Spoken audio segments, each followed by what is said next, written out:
नमो अरिहन्ताणं नमो सिद्धाणं नमो आयर्याणं नमो वज्रायाणं नमो लोये सर्वसाहुणम्। पंच परमेष्टि भगवान की जय हो। आचार्य श्री गुरुवर कुंद कुंद महाराज की जय हो। आचार्य श्री गुरुवर विद्यासागर महाराज की जय हो। परम पूज्य मुनिवर श्री 108 सुधा सागर जी महाराज की जय हो। एक ऐसी स्थिति जरूर बनना चाहिए, जीवन में एक ऐसा कार्य जरूर करना चाहिए जिस पर दुनिया को तो गर्व हो लेकिन स्वयं को भी गर्व हो। दुनिया को तो गर्व, दुनिया में यदि हम जीते हैं तो हमें एक बात का ध्यान रखना चाहिए, क्या दुनिया को मेरे ऊपर गर्व है? राष्ट्र है तो क्या राष्ट्र को मेरे ऊपर गर्व है? परिवार है तो परिवार को मेरे ऊपर गर्व है? गुरु हैं तो गुरु को क्या मेरे ऊपर गर्व है? जिनवाणी है तो क्या जिनवाणी को मेरे ऊपर गर्व है? ये सबसे पहले अपनी जिंदगी का एक प्रथम सूत्र होना चाहिए, क्योंकि कई कार्य ऐसे होते हैं जिन पर स्वयं को गर्व नहीं होता लेकिन दूसरों को होता है, और कई कार्य ऐसे होते हैं जो स्वयं को गर्व होता है लेकिन दूसरे को नहीं होता। हमने अपनी जिंदगी में कुछ ऐसा क्या किया जिस पर संसार में कोई व्यक्ति तुम्हारे पर गर्व करता हो? इसकी लिस्ट बनाओ। आप दुनिया में रहते हैं लेकिन दुनिया को आपके ऊपर गर्व है कि नहीं? कहीं ऐसा तो नहीं है कि तुम दुनिया में भार बन गए हो? जो अभी मैंने कहा था कि जब देश में कोई व्यक्ति देश के जेल में बंद होता है तो उस पृथ्वी पर वो भार माने जाते हैं। हमारी जिंदगी में कभी ऐसा हो रहा है क्या कहीं हम किसी के भार तो नहीं बन रहे? हमारे आचार्य श्री हमेशा कहा करते हैं, तुम किसी नगर में गए तो तुम अच्छे हो या बुरे हो, तुमने प्रभावना की है कि नहीं की? पहले ये विचार करो कि वो नगरवासी आपकी उपस्थिति भार मान रहे हैं या सौभाग्य? आपका उस नगर में जाने पर वो मजबूर हैं या सौभाग्यशाली? यदि वो तुम्हारी मजबूरी में अब तुम आ ही गए हो तो अब महाराज को आगवानी तो करनी पड़ेगी। आ ही गए हैं महाराज तो अब चलो, लेबे तो चलना ही पड़ेगा। आचार्य श्री कहते हैं उस नगर में नहीं रुकना, चाहे 100 किलोमीटर चलना पड़े,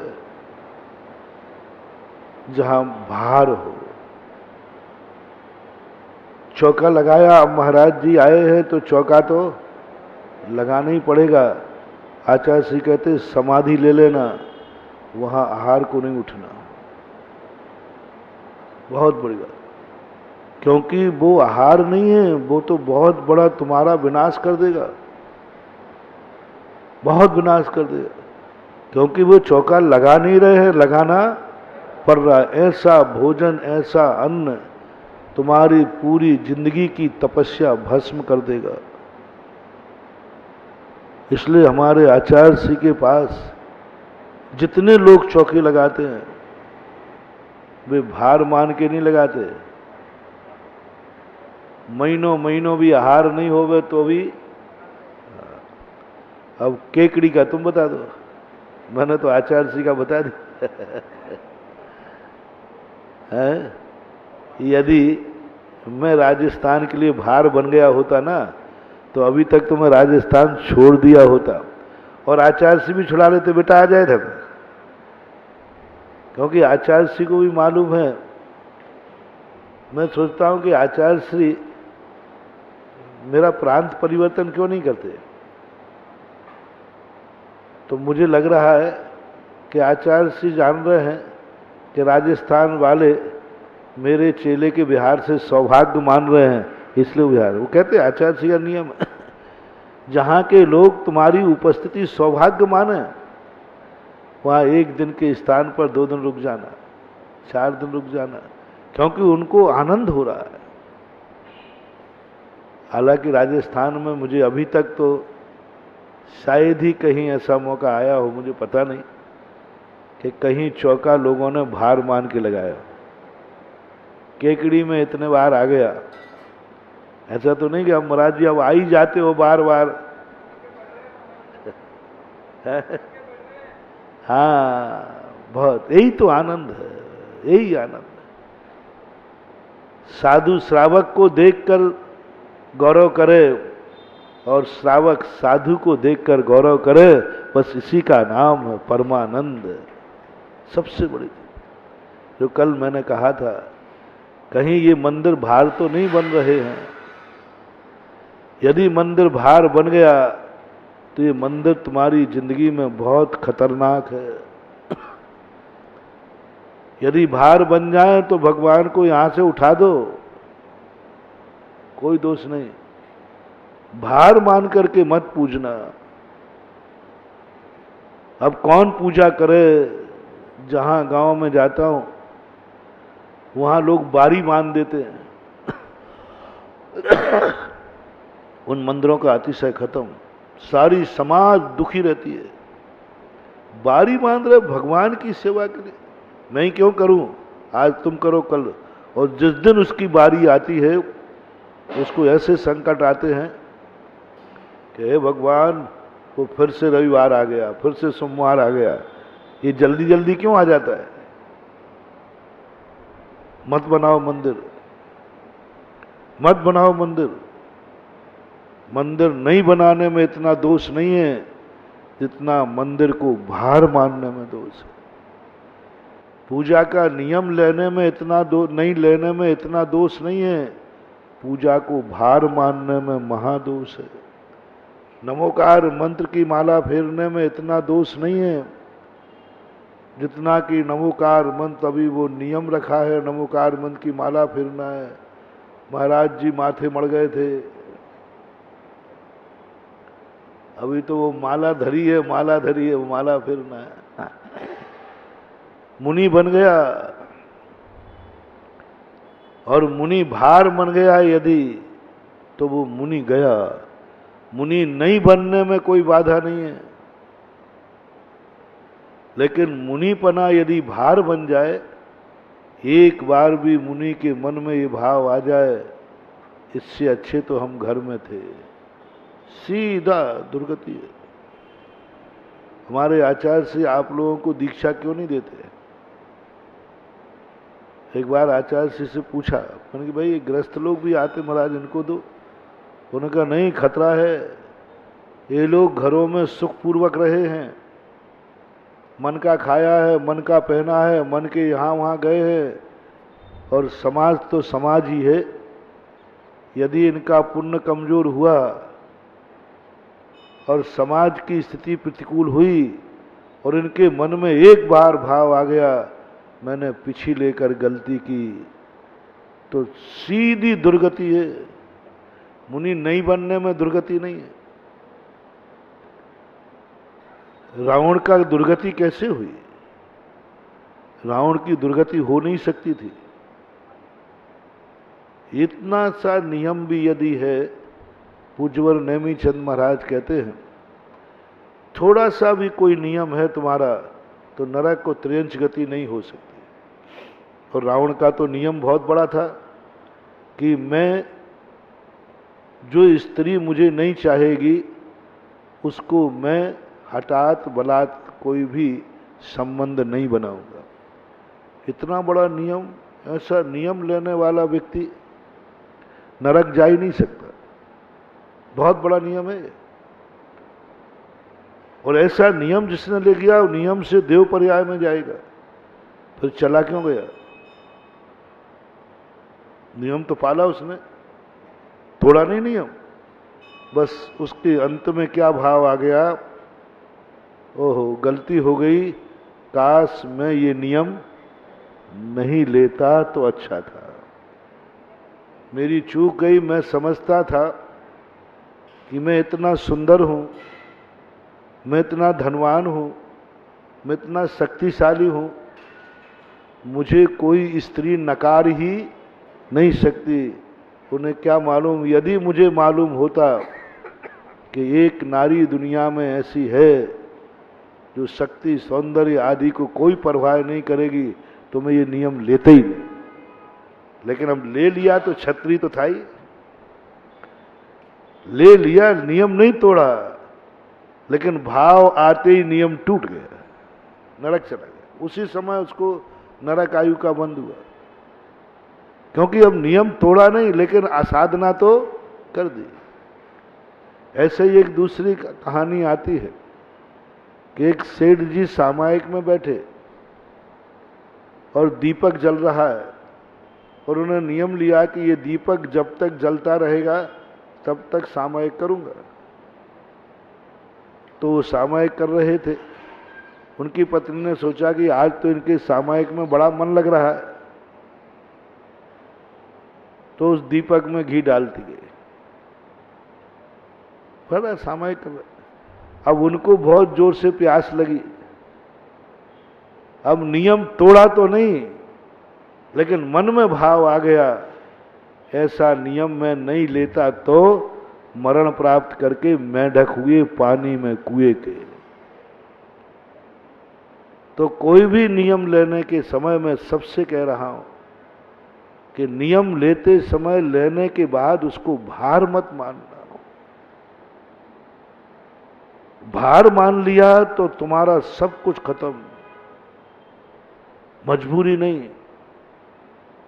और यदि तुम्हारे लिए छोटा सा भी नियम है, कौए के मांस का भी त्याग का नियम है, और अवभाग्य मानते हो, तो वो नियम बहुत बड़ा नियम होता। अवभाग्य, वो भील कहता है मेरे भाग्य है कि मैंने कौए के मांस का त्याग किया, गर्भ है, मर गया, 5वें स्वर्ग में चला गया।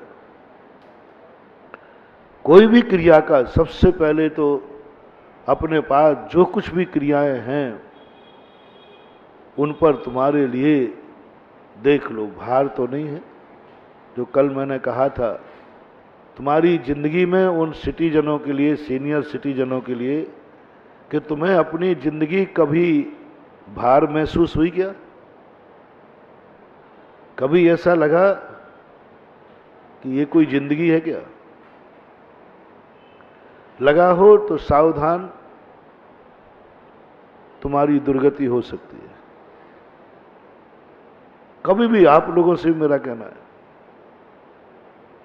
कोई भी धर्म की क्रिया, कोई भी आप क्रिया करते हो, कभी ऐसा लगा कि मैंने ये नियम लेके गलती की, रात्रि भोजन का मैंने नियम लेके गलती की, अभिषेक पूजन का मैंने नियम लेके गलती की, कोई भी नियम लिया है और कभी एक बार महसूस हो गया हो काश मैं ये नियम नहीं लेता, तो आपका नियम खत्म, आपकी वही गति होगी जो रावण की है। और यदि आपको जिंदगी में कभी ऐसा महसूस नहीं हुआ हो, महाराज मुझे तो हमेशा यही हुआ, मैं कितना भाग्यशाली हूं, पुण्यवान हूं, सौभाग्यवान हूं, तो जाओ, तुम्हारी सदगति है। अपनी जिंदगी भार नहीं लगना चाहिए, और दूसरों को भार नहीं बनना। सबसे पहली सावधानी रखो, अपन को भार नहीं बनना। वो तो अपने लिए तो पहली बात, तुम खुद अपने लिए तो भार नहीं हो, कहीं जिंदगी से ऊब तो नहीं गए। जो मैंने कहा था, कीड़े भी पड़ जाएं, सड़ भी जाओ, तो भी कभी ये नहीं कहना हे भगवान मुझे अब जल्दी जल्दी उठा दो, क्योंकि असाता वेदनी कर्म अलग है और मनुष्य पर्याय अलग है। मनुष्य पर्याय उस समय भी केवल ज्ञान प्राप्त हो सकते हैं। देखो कितनी बड़ी पर्याय, शरीर में कीड़े पड़े हैं, सारा शरीर खा रहा है, कोढ़ निकल रहा है, अशुभ कर्म का उदय है। ऐसी सड़ी गली काया में भी अभी इतना पुण्य है कि केवल ज्ञान प्राप्त भी हो सकता है। बोलो। और सुख जैसी काया, सौधर्म इंद्र का पद भी पालोगे तो उस पर्याय से मोक्ष होने वाला नहीं है। मनुष्य पर्याय की कीमत देखो, सड़ी गली काया है, बिल्कुल सड़ी गली, दुर्गंध आ रही है, फिर भी मनुष्य गति है तो केवल ज्ञान प्राप्त हो सकता है। सारे शरीर को खा गए लोग शेरनी, फिर भी केवल ज्ञान हो सकता है। चिलाती पुत्र को सारे शरीर के अंग भंग कर दिए, आंखें निकाल दी, हाथ पैर काट दिए, लेकिन चिलाती पुत्र ने मरने का भाव नहीं किया। आंखें निकाल दी, हाथ पैर काट दिए। अब ऐसी दशा में जमीन पे पड़ा है, ब्लडेशन हो रहा है, आंखें निकाल दी, आंखों से हाथ काट दिए, पैर काट दिए, सब तरफ से खून बह रहा है। लेकिन चिलाती पुत्र क्या सोचता है? मरने का भाव नहीं करता है। क्या सोचता है? भले हाथ पैर काट दिए, अभी भी मेरे में केवल ज्ञान प्राप्त करने की शक्ति है, और थोड़ी देर बाद उस कटे हुए शरीर में केवल ज्ञान प्राप्त हो गया। कटे हुए शरीर में केवल ज्ञान प्राप्त हो, लेकिन मरने का भाव नहीं किया। उन्होंने कहा अभी केवल ज्ञान की शक्ति है। सुकौशल महाराज को शरीर शेरनी नोच नोच के खा रही है, पैर से लेकर के पूरे शरीर को नोच के खा लिया, हड्डी हड्डी बची। लेकिन सुकौशल महाराज ने मरने का भाव नहीं किया। क्यों? अब तो शरीर छूट जाए। बोले नहीं, अभी भी इसमें केवल ज्ञान प्राप्त करने की शक्ति है। और उसी दशा में पूरा शरीर का मांस हो गया, हड्डी हड्डी दिख रही है, केवल ज्ञान प्राप्त हो गया। कितनी बड़ी मूल्यवान। सारे शरीर में आग लगी है, गज कुमार को सिगड़ी जल रही है, पांडवों को पूरा शरीर में आग लगा दी, तो भी पांडव महाराज सम्यक दृष्टि जीव कहता है उस समय भी मरने का भाव नहीं आता है। आधा शरीर जल के गिर पड़ा है, मरने का भाव नहीं आता है। क्यों? अभी भी केवल ज्ञान की प्राप्ति हो सकती है। और गज कुमार को सिगड़ी जलते हुए केवल ज्ञान हुआ, पांडवों को शरीर में आग लगी, केवल ज्ञान हो गया। समझो तुम्हारी मनुष्य पर्याय की कीमत। ऐसी दुर्दशा है। इंगिनी मरण वाला, प्रायोग गमन मरण वाला, क्या बुरी दुर्दशा होती है, पर मरने का भाव नहीं कर। एक सोच, अभी भी केवल ज्ञान हो सकता है। इसलिए जिंदगी में कितने भी कष्ट आ जाए, हम उसकी कोई सीमा नहीं बांध रहे। कभी भी अपनी मनुष्य पर्याय को भार मत मानना। 84 लाख योनि वाले भार माने, स्वधर्म इंद्र अपनी देव पर्याय को भार मानता है, उसका कल्याण है। देवता जो सम्यक दृष्टि है, ये 50 बार कहते हैं ये मनुष्य देव पर्याय कब छूटे, क्या काम की है, कुछ काम की नहीं, भोग विलासता के अलावा क्या है, भार मानते हैं देवता। नारकी तो मानते ही है, लेकिन तुम कभी मात्र एक पर्याय को कहा है कि मनुष्य पर्याय को कभी भार मत मानना, क्योंकि अंतिम श्वास तक कुछ मिल सकता है। इसलिए कितने भी दुख आ जाएं, कितनी परेशानी आ जाए, कितने भी बुरे दिन आ जाए, कभी मरने का भाव नहीं करना, कभी ये भाव नहीं करना हे भगवान अब तो जल्दी उठा लो। उस दशा में भी भाव करो कि एक क्षण और जीने को मिले तो मैं जीने को तैयार हूं, एक दिन और जीने को मिले तो मैं जीने को तैयार हूं। किस दशा में? जिस दशा में सारा शरीर गल रहा है, जल रहा है, उस दशा में भी यदि एक दिन मिलता है तो जीने का भाव करना। क्यों? बहुत कीमती। इसलिए सभी लोग अपनी अपनी जिंदगी में देखें, तुम्हारी जिंदगी कहीं तुम्हें भार बनी क्या? कभी ऐसा आया कि ये कोई जिंदगी है क्या? आया हो तो बंधुओं बहुत खतरा है तुम्हारा भविष्य में। इसी प्रकार से तुम्हारे घर में जो सदस्य हैं, उन सदस्यों में से तुम्हें कौन भार लगता है? माता पिता? कल या परसों ही कहा था ना, जिस व्यक्ति को माता पिता भार लगने लग जाएं, उनकी उपस्थिति अनिष्टकारी लगने लग जाए और ये भाव करने लग जाए, हे भगवान जल्दी जल्दी उठ जाएं, समझ लेना तुम्हारे ऐसे बुरे दिन आने वाले हैं कि तुम्हें अनाथ होकर के अपनी हवेली के सामने भी भीख मांगना पड़ेगी। मैंने उदाहरण दिया था, इसी घंटा घर के सामने भीख मांगना पड़ेगी। इसी केकड़ी में जन्म जाओगे, बनोगे त्रियंश पहली बार। यदि मान लो कुचित के जाते त्रियंश नहीं बने तो तैयार रहना, जो जो अपने माता पिता को भार मानते हैं और भार मानकर उनसे अलग हो जाते हैं और अलग होकर के माँ बाप को बहुत भार मान, तो आप लोग भावी पर्याय देख लेना। मैंने उस दिन कहा था ना, घंटा घर बहुत छोटा सा है, अपना स्थान अभी रिजर्व कर लेना, क्योंकि मरने के बाद यहीं बैठ के एल्युमिनियम कटोरा लेना पड़ेगा। पक्का समझना, कोई दुनिया की ताकत नहीं रोक। और आप लोग भी कम समझना, आपको सास ससुर यदि भार लगने लग जाए तो उसी बाजू में तुम्हें बैठना है। हाँ, दोनों ही मांगना, मियाँ बीवी भार नहीं मानना, उपकारी को भार नहीं मानना, उपकारी को भार नहीं मानना।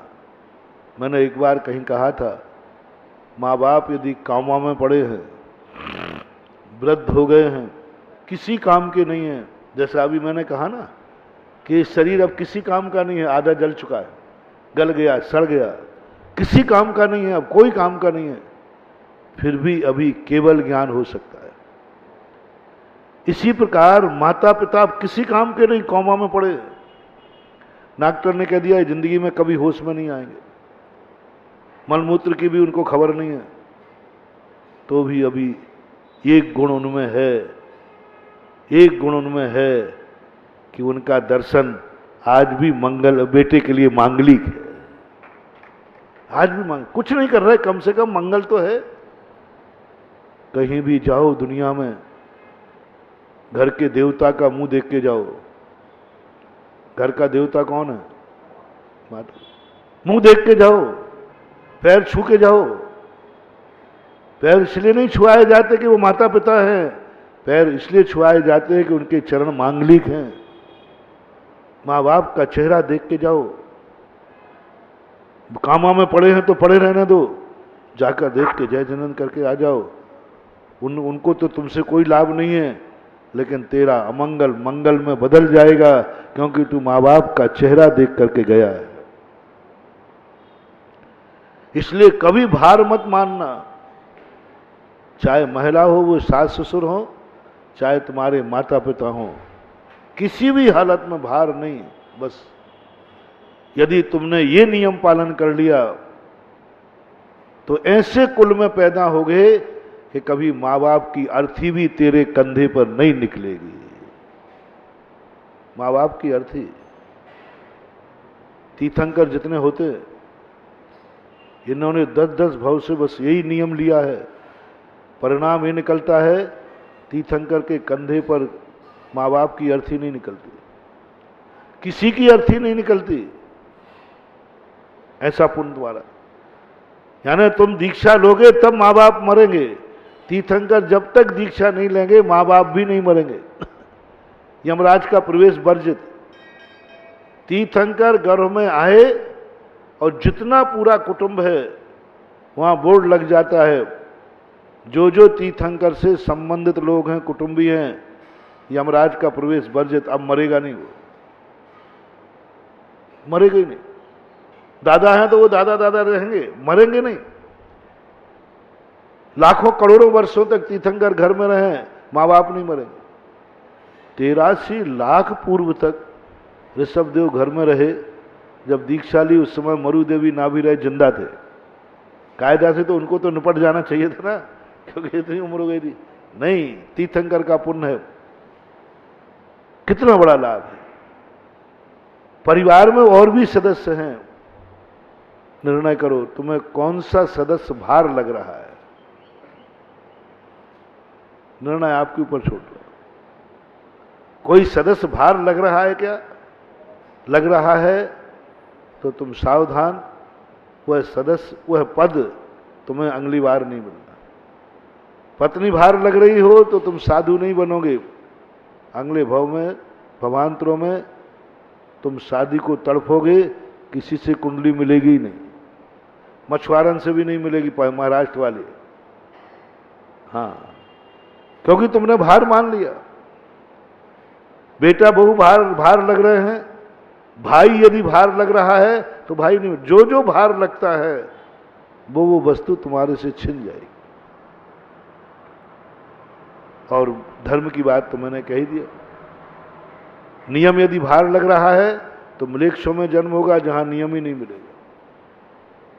अब ये बात के बाद दूसरी बात जो कह रहा था मैं, अब तुम देखो, तुम किसी के लिए भार तो नहीं हो। माँ बाप के लिए भार तो नहीं हो, परिवार के लिए भार तो नहीं हो, गुरु के लिए भार तो नहीं हो, जिनवाणी के लिए भार तो नहीं हो। बस ये दो साधनाएं तुम्हारी जिंदगी में फर्स्ट एड में होना जरूरी है। और तीसरी जो मैंने कहा था, अब बताओ तुम्हारे लिए गर्व किस पर है, वो लिस्ट बनवा रहा हूं। तो मनुष्य पर्याय की हो गई थी, देश की हो गई थी। अब आप, और जिस चीज पर तुम्हें गर्व हो उस चीज को कभी जमीन में गिरने मत देना, उस चीज को कभी कलंकित मत करना, उसके कभी भार मत मानना। देश का मैंने कहा था कि देश को यदि गर्व है तुम्हें तो कभी देश के जेल में बंद मत होना। कानून ये नहीं कहे कहां का पापी पैदा हुआ, नागरिक तो है, लेकिन सब विपरीत। अब आइए, आपको जैन जाति पर गर्व है कि नहीं है? जोर से बोलो। है? अंदर से बोल रहे हो? तो बस आज से नियम ले लो, मैं जैन जाति को कभी कलंकित नहीं होने दूंगा। एक शब्द दुनिया में नहीं सुनना जैनी होकर के ये कर्म करते हो। गारंटी कार्ड दे रहा हूं तुम्हें। अंगला भव जिनेन जैन कुल का गारंटी है। अंगला भव तुम्हारा जैनी के यहां जन्म होगा। बस शर्त एक नियम लेना है कि मुझे जैन जाति पर गर्व है, मैं इसको कभी दूषित नहीं होने दूंगा। मुझे जैनी होने का गर्व है। अपनी अपनी जाति का ले लो, जिस पे जिस गर्व। ब्राह्मण है तो ब्राह्मण पे गर्व है, ठाकुर है तो ठाकुर पे गर्व है, तुम जैनी हो तो जैनी पने पे गर्व है। अब कुछ नहीं करना साधना तुम्हें, एक ही बात करना, जैनी और जैन जाति को मैं कलंकित नहीं होने दूंगा। किसी ने यदि ये कह दिया तुम गुटखा खा रहे थे, जैनी होके गुटखा खाते हो, बस रात में खा रहे थे, महानुभाव बहुत करुणा दया करके कह रहा हूं, जैन बनकर के रात में मत खाना, जैन बनकर के शराब मत पीना, जैन बनकर के, क्योंकि शराब पीने का पाप ज्यादा नहीं है, रात्रि भोजन करने का पाप ज्यादा नहीं है, कुछ गलत कार्य करने का पाप ज्यादा नहीं है। सबसे बड़ा पाप है कि तुम जैन होकर कर रहे हो, ये महापाप है। एक बार किसी व्यक्ति ने कहा कि महाराज रात्रि भोजन करने वाला नरक जाए तो ये सारी दुनिया रात्रि करती है, सारा विश्व रात्रि में खाता है, तो क्या ये सब नरक जाएंगे? मैंने कही नहीं। तो फिर कल ही तो आप प्रवचन में बोल रहे थे। मैंने कही जैनी जरूर जाएगा। सारे सैटेलाइट जैनी पे लगे हैं, कानून जैनी पर, छापा पड़े जैनी पर। जैनी इधर उधर देख नहीं सकता और सारी दुनिया को सब छूट है। जब मैंने सरकार की नीतियां होती ना, सबसे ज्यादा सरकार के कानून किन पे लगते हैं? छापा कहां पड़ते हैं? टैक्स किस पे लगते? क्योंकि तुम जैनी हो ना, इसलिए। आप जैनी हो इसलिए। यदि आप हरिजन होते तो बोलते नहीं हो, मजा आ जाता। कोई छापा नहीं, कोई टैक्स नहीं, ज्यादा पढ़ाई लिखाई करना नहीं, 35% में भी नौकरी, उस पर भी बोनस। और क्या क्या छूटे हैं, कितनी कितनी छूटे हैं हरिजन बनने में। अभिषेक पूजन करने भी नहीं आना, मां दरवाजे से हाथ जोड़ जाओ भगवान, बस इतने में बहुत। सरकार की तरफ से तो क्या क्या छूटे हैं हरिजन बनने में, वो तो आप लोग। कई बच्चे कहने लग जाए, महाराज जी काश मेरे जैनी आज हरिजन होता तो आज मैं। हाँ, बच्चों को आता है। हरिजन होता तो हम 95% लेके घूम रहे हैं और हरिजन की 35% में वही नौकरी लग जाती, तो बच्चे ढिल जाते हैं और कोसते हैं काश में हरिजन होता। बहुत सुविधा है हरिजनों को, इसलिए तुम हरिजन होते तो बहुत फायदा। फिर मैंने सोचा कि हरिजनों को मात्र राजनीति में ही आरक्षण है कि धर्म में भी। और जब धर्म की किताबें उठाई तो यहां तो पवारा है हरिजनों की, सब छूट, इतनी छूट, इतनी छूट। तुम भगवान का अभिषेक कर रहे हो तब कहीं तुम्हें उतना पुण्य का बंध है, वो दरवाजे पे आकर के इतने का जय हो भगवान, इतने में उसका खाता भर गया। बताओ, सप्लीमेंट्री दरवाजे के अंदर नहीं आया। और तुमने धोती दुपट्टा पहन करके अभिषेक किया, शांति धारा भी की, बोली भी ली, तो भी तुम्हारा पुण्य उतना बंधे या नहीं बंधे मैं नहीं कह सकता हूं। लेकिन हरिजन ने एक दरवाजे पर खड़े होकर कह दिया जय हो भगवान, उसको पुण्य बंध। कितना वीआईपी छूट। हरिजन को भगवान का अभिषेक नहीं करना तो भी पुण्य बंध, महाराज को आहार नहीं देना तो भी पुण्य बंध, मंदिर नहीं बनाना तो भी बंद, पंच कल्याणक नहीं करना तो भी बंद। क्या व्यवस्था है। आहार देख ले, कभी देने की जरूरत ही नहीं। जैसे कल वो गिलहरी बंदर की कही थी, जैन शास्त्रों में भी हरिजनों को पवारा की गई है। और यदि काश तुम मुसलमान होते तो ना कोई छापा पड़ता। आज तक कभी किसी मुसलमान के छापा पड़ा है सुनने में नहीं आया। एक आध कोई अपवाद है, सुनने में नहीं आया। वो टैक्स भरते हैं, अरे बिजली का बिल भरते ही तो बहुत है। तो इन सब चीजों में बहुत फायदा है। आज जिनको भी बनना हो तो बन जाओ, लेकिन कुछ नहीं, सब रात में भी खाना। किसी दिन पीना पड़े तो पी लेना। हाँ, बहुत छूटे हैं, सब छूटे हैं। अकेले कौए का मांस त्याग देना उतने में कल्याण है रे, क्या बात है। यहां पूरे मांस छोड़ दिए तो भी गारंटी नहीं मिल रही है। देख लो, समंत्रभद्र महाराज पूरे अहिंसा में किसी जैनी को अब नाम नहीं लिखा कि अहिंसा में किसको प्रसिद्ध किया जाए। अरे हमारे केकड़ी में तो कितने जैनी हैं जिन्होंने मक्खी का मांस भी नहीं खाया होगा, हैं? तो भी समंत्रभद्र महाराज की लेखनी में तुम्हारा नाम नहीं। खाया नहीं, खाओगे नहीं, किसका नाम लिखते फिरे।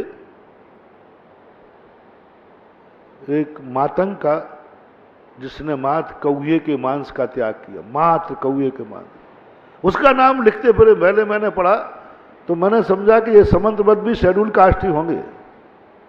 हाँ देखो, अपनी तो जो है, तो अब बुद्धि तो बुद्धि।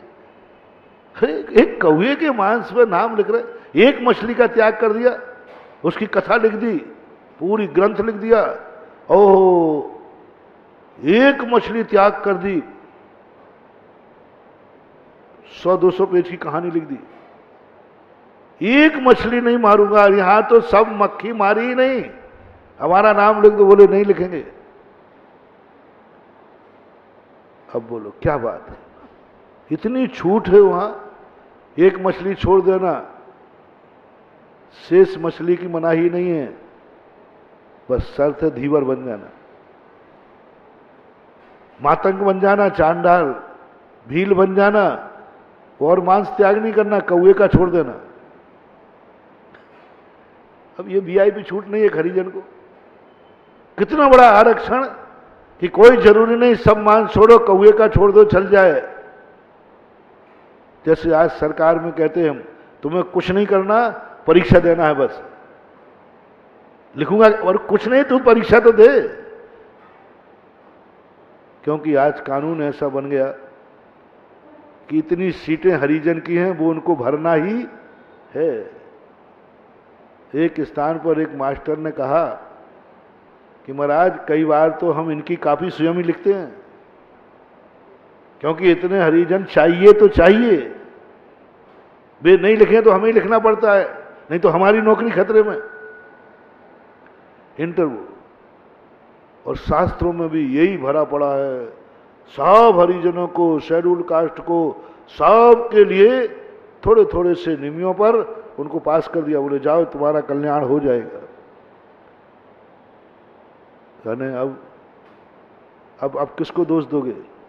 अभी तक तुम दोष देते थे महाराज ये सरकार है, ये ज्यादातर देखो सबको लुटा रही है और सबको कितने प्रकार की सुविधाएं दे रही है, सवर्णों का तो कोई इज्जत ही नहीं है।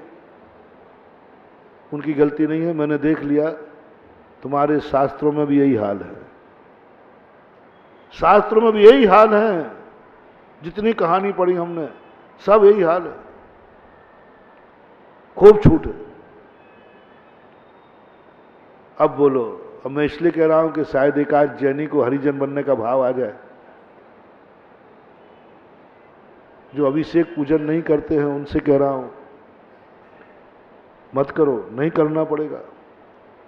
मां जैन लिखना बंद कर दो, हरिजन में अपना नाम लिख दो, सब तरफ से फायदा, सरकार से भी फायदा और धर्म से फायदा। मैं पूछूंगा क्यों भाई अभिषेक करने के लिए? महाराज जी मैं हरिजन हूं। अच्छा ठीक ठीक ठीक, फिर मैं नाराज नहीं होऊंगा। तुमको भैया अभिषेक क्यों नहीं करता? अरे महाराज जी मैं, आप मालूम नहीं मैं हरिजन हूं। फिर बोलो मैं उसको प्रेरणा दूंगा कि नहीं नहीं फिर ठीक है भैया, ठीक ठीक करना ही मत। हरिजन अभिषेक करे तो दोष है और जैनी बन के नहीं करे तो दोष है। इसलिए जो मंदिरों में जब लोग जाते ना, हमारे शास्त्रों में लिखा है कि जैन जो है वो मंदिर में और साधु के चौके में बिना धोती दुपट्टे के नहीं जाता। ये पहचान है। यदि इसने धोती, हम लोग कैसे पहचाने तुम्हें कि तुम जैन या अजैन हो? बस हमारे यहां एक ही कहा, धोती दुपट्टा पहने है, इसका अर्थ है जैनी। तो जब हम मंदिरों में जाते हैं तो जो धोती दुपट्टा पहने रहते वो तो जैन है, और पैंट शर्ट वाला दिखाने में साइड में कि हरिजन है पक्का है। पैंट शर्ट कुर्ता पजामा जो भी धोती है, मैं मंदिर की पहचान बता रहा हूं, तुम्हारी समाज की नहीं। मंदिर का हरिजन वो है जो धोती दुपट्टा पहन के मंदिर नहीं जाता है जैन मंदिर में, और जो धोती दुपट्टा पहन के जाता वो जैन है। वो अभिषेक भी करता है, जैन है, पूजा भी करेगा। और पैंट शर्ट वाला ना तो अभिषेक करेगा। तो मैं तो भाई देखो सीधा साधा आदमी, तुम हो के नहीं मुझे पता नहीं, मैं तो हरिजन मानता हूं। क्योंकि बाहरी बात सही शास्त्र में यही लिखी। मंदिर की ड्रेस क्या है? धोती दुपट्टा, महापुराण के अंदर स्पष्ट आया। तो मंदिर के या तो तुम जो जिनेंद्र होकर, जैन होकर के भगवान का अभिषेक पूजन करने का मन नहीं बना पा रहे हैं, या तो वे हरिजन थे या हरिजन होने की प्रैक्टिस कर रहे हैं, लिख लेना। या तो थे या फिर भविष्य में होंगे। और जो धोती दुपट्टा पहन के आ रहे हैं वे पहले भी जैनी थे, अभी तो हैं ही, और भविष्य में भी जैनी होगा। इसलिए यदि तुम्हें पूजा करने का मन नहीं होता है, देखो मैं तुम्हें गलत रास्ता नहीं बताऊंगा, मैं गलत रास्ता नहीं बताऊंगा। यदि तुम्हारा पूजन करने का मन नहीं होता है, अभिषेक करने का मन नहीं होता है, तो भी मैं तुम्हारा कल्याण का रास्ता बता दूंगा। बिना अभिषेक के, बिना पूजन के, बिना आहार दिए कल्याण का रास्ता नहीं। बिल्कुल बिल्कुल जो तुम कर रहे हो उसी में कर, गारंटी दे रहा हूं। जितना तुम कर रहे हो इतने में तो तुम्हारा कल्याण हो ही जाएगा। बस ज्यादा कुछ नहीं रखना, जैन हटा देना, हरिजन, और मकान के सामने भी क्या लिखना, हरिजन निवास। बस कुछ नहीं करना, हम बढ़िया आशीर्वाद देते जाएंगे, खुश रहो बेटा हरिजन। सब तरफ की छूट है, वीआईपी छूट है, बस इतना सा परिवर्तन कर लो। रात्रि में खाना है, खाओ, कोई बड़ी बात, कोई ज्यादा पाप नहीं है, बस जैन मत लिखना। जैन बन करके नहीं खा सकते। सारे सैटेलाइट किस पे लगे हैं, जैन, कर्म के, शास्त्रों के, पुराणों के, सब में यही लिखा। बस जैन, ये देखो कौन खा रहा है रात में, बोले जैन, इसको माफ मत करना, सीधा नरकों में डालो, सीधा नरकों में डालना, इसको बीच में कहीं रुक नहीं जाए। क्योंकि कौन पर खा रहा है रात में, जैन, जैनी के ऊपर। क्यों? तुम्हारी वो पावनता है दुनिया की दृष्टि में कि तुम ये कार्य कर रहे हो। इसलिए मैं आपसे पूछ रहा हूं, आप कौन? अभी भी पूछ के बता दो, कोई बात नहीं। भूल चूक लेना देना, अपन तो भूल चूक लेना देना, माल कोई ले जाता है ना, महाराज जी हम वापस करना, कर जा, मेरा माल खोटा थोड़ी है, तू वापस करेगा। 10 रुपए का माल कल 11 में बिकेगा। इसलिए वो दुकानदार, जिन दुकानदार का माल चोखा होता है वो वापस लेने में कभी हिचकिचाता नहीं, क्योंकि वापस आने पर कितने में जाना है? हाँ, वाटिका वापस करना है। आपने वाटिका ली ना, एक वाटिका के जो वापस करना है, करो। 1.25 में लिए 1.5 में जाएगी। अभी हार लो तुरंत। मैंने समाज से कहा था वापस करना हो तो अभी कर दो, 24 लाख रुपया तुम्हें फोकट में मिलेंगे, क्योंकि माल चोखा है। माल चोखा, माल वापस आने पर दुकानदार कभी घबराता नहीं, बोले अच्छा रहा वापस आ गया।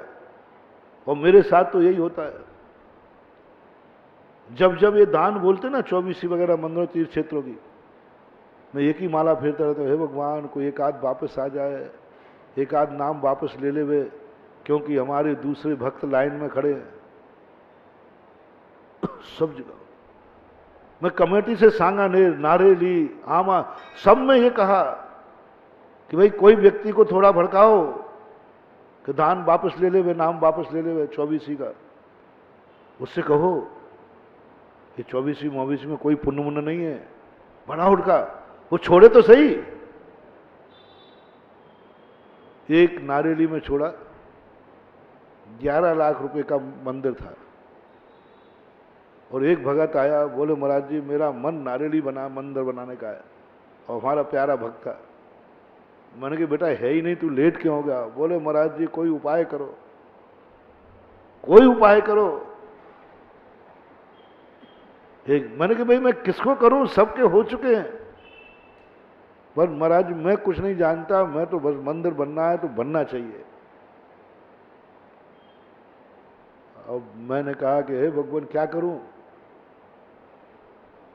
तो एक व्यक्ति का क्या हुआ कि उन्होंने बोला था सामलाती में, यानी भाई भाई होते ना, बाद में उनका क्या हो गया, डिवाइडेशन हो गया।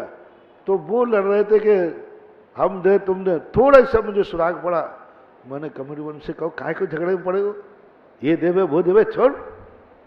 कमेटी मना कर, दुनिया की कमेटी तो मनाने जाती भैया ले ले, और ज्ञानोदय कमेटी मना करने की नहीं, आप तो छोड़ दो, काय को बाद में पढ़ते हो, है ना।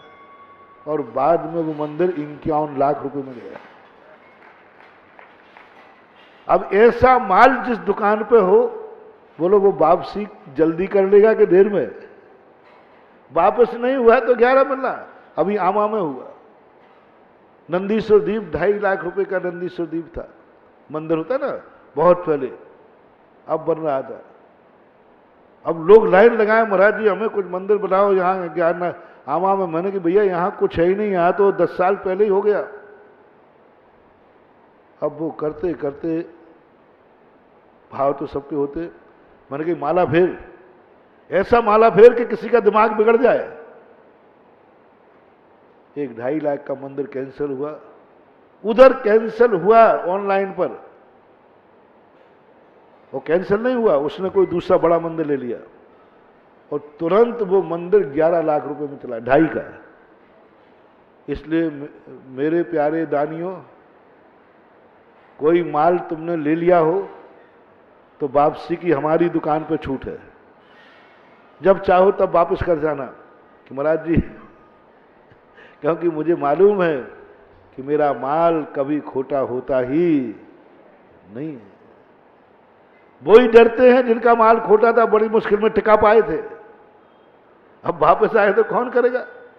इसलिए आप लोगों से मेरा कहना है, आप यदि जैनी हैं, आपको जैन जाति पर गर्व है, तो बस जैन बनकर के रात में मत खाना, बर्बाद हो जाओगे, सर्टिलाइज लगे। जैन बन के मत खाना। कोई पूछे तुम रात में खा रहे हो तो कौन हो तुम, तो बस एक नाम मेरे कृपा कर देना।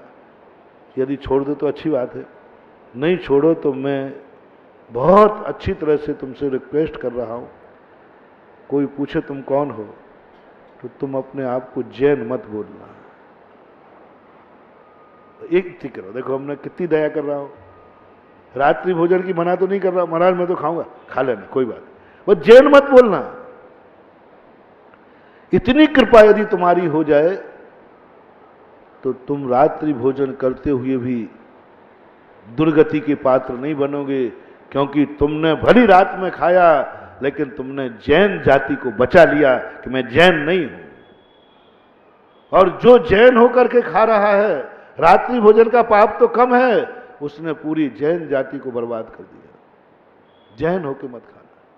और दूसरी बात, वो पूछे तुम्हारे गुरु कौन है, मेरा नाम मत लेना। ए मेरे प्यारे भक्तों, बस ये मत कह देना कि मैं सुधा सागर का चेला हूं, इतना मत बोलना। बस मैं तेरे लिए पहले ही से आशीर्वाद देता हूं भैया, मैं तेरा कल्याण कर दूंगा, मेरा सोर्स लगेगा तो मैं लगा दूंगा कि भाई ये रात में खा रहा था, हे भगवान इसका कल्याण हो।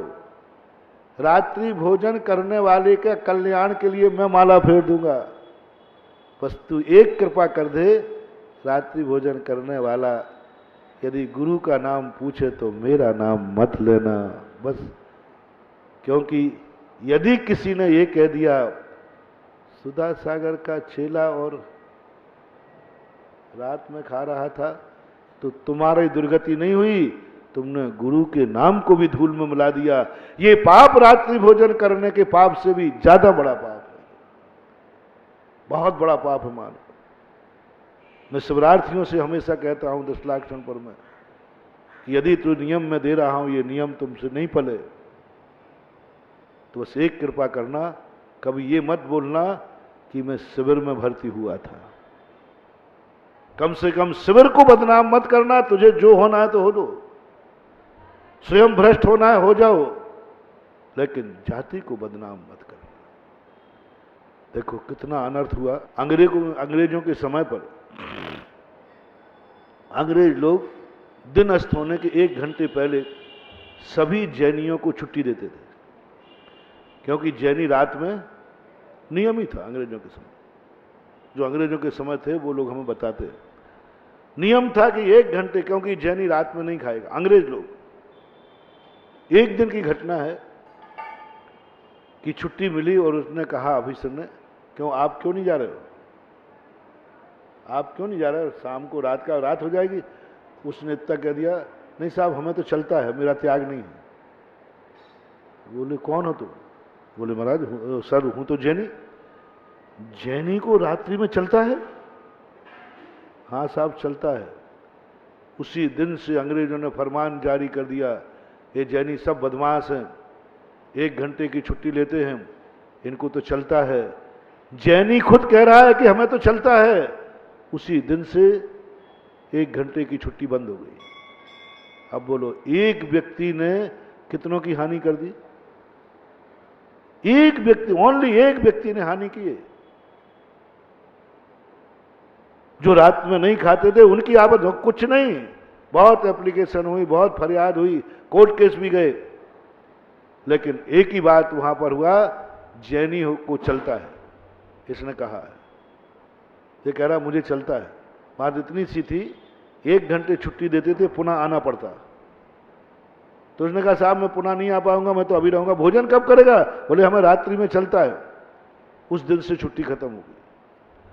उस व्यक्ति को बोलो कितना पाप लगेगा, कल्पना बताओ। सारे संसार के रात्रि भोजन करें, उसके पाप एक तरफ रख देना, और जिसने जैनी बन करके खाया है उसका पाप एक तरफ रख देना, ये पाप वजनदार होगा।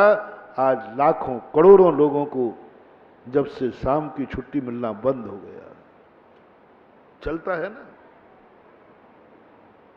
इसलिए बहुत दया करना करके कह रहा हूं, यदि आप रात्रि में नहीं छोड़ पाते हैं तो जैनी मत बोलना। वो पूछे तो झूठ बोल देना, झूठ बोलना, साहब मैं जैन हूं ही नहीं। तो आपके इसमें तो लिखा है जैन, ये तो यूं लिख दिया जैन, स्पेलिंग गड़ेगा, मैं जैन नहीं जॉन हूं, जॉन साहब, जैन साहब नहीं जॉन साहब। झूठ बोल देना, सफा झूठ बोल देना, जाति को बचा लेना। तुम्हारे रात्रि भोजन का पाप माफ हो जाएगा, क्योंकि तुमने जाति को बचा लिया, गुरु को बचा लिया, धर्म को बचा लिया। शराब गुटखा खाने वालों कान खोल के सुनो, जैन बन के मत खाना। एक दिन और मैंने कहा था, ये जैनी के लिए खतरनाक है। गुटखा, तमाकू, रात्रि भोजन, इनकी जैनियों से दुश्मनी है। ये जन्मजात बैरी हैं, जन्मजात बैरी हैं। यदि तुम जैन नहीं हो तो ये तुम्हारे साथ बैर नहीं कर, जल्दी कैंसर नहीं होने देंगे। जैनी हो, महाराज जी ऐसा पक्षपात क्यों? अभी मैं बता देता हूं। मैं उदाहरण देता हूं। यदि जो 2 बार भोजन करेगा वो नरक जाएगा। पहले बताओ, मैं जो प्रवचन देता हूं झूठे देता हूं कि साचे? जल्दी बोलो। साचे दे रहा हूं। जो 2 बार भोजन करेगा वो नरक जाएगा, दुर्गति जाएगा। बेटा आप लो, महाराज जी आप आचार्य से भी आए, उन्होंने भी नहीं बोला जो आपके गुरु थे, उससे मतलब नहीं है गुरु बोले या नहीं बोले। जो 2 बार भोजन करेगा वो नरक जाएगा। अब बोलो रे केकड़ी वालों, तुम्हारे कहां पहुंचना है? इसलिए आज बेटे से कह देना, बेटा मर जाए तो स्वर्गीय मत लिखना।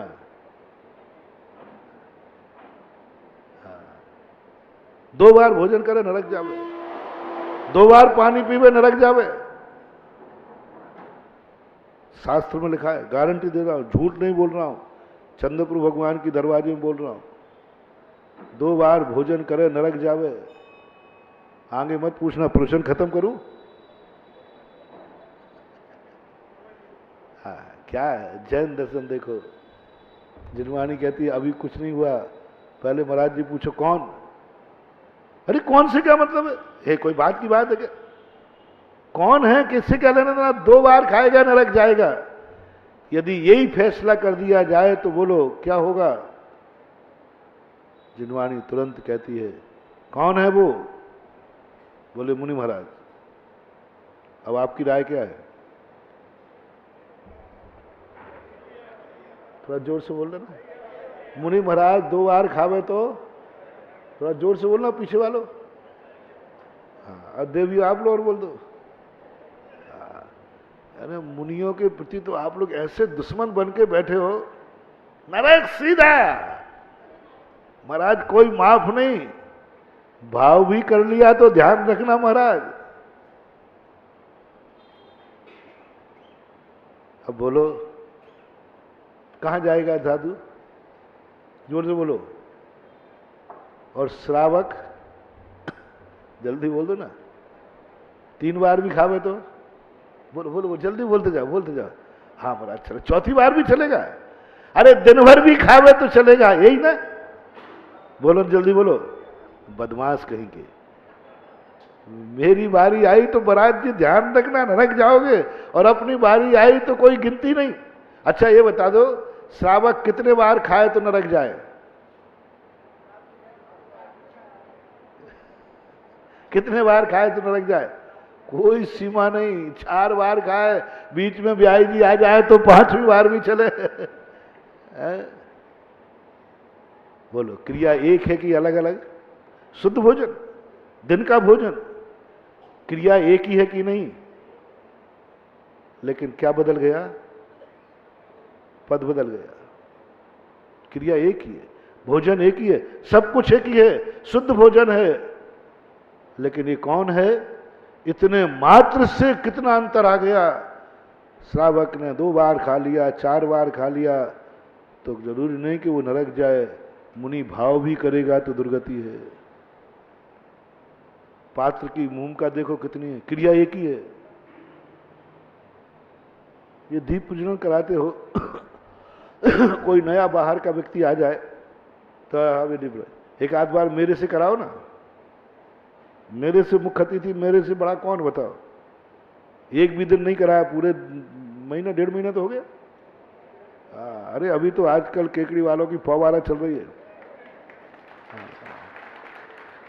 वो महासागर को ठीक ही नहीं होने दे रहे, क्योंकि तुम्हें मालूम है ठीक हुए नहीं और कमंडल। तो एक दिन तो करा लो मेरे से दीप प्रज्वलन। आज का दीप प्रज्वलन महाराज जी करेंगे, कोई पाप थोड़ी है।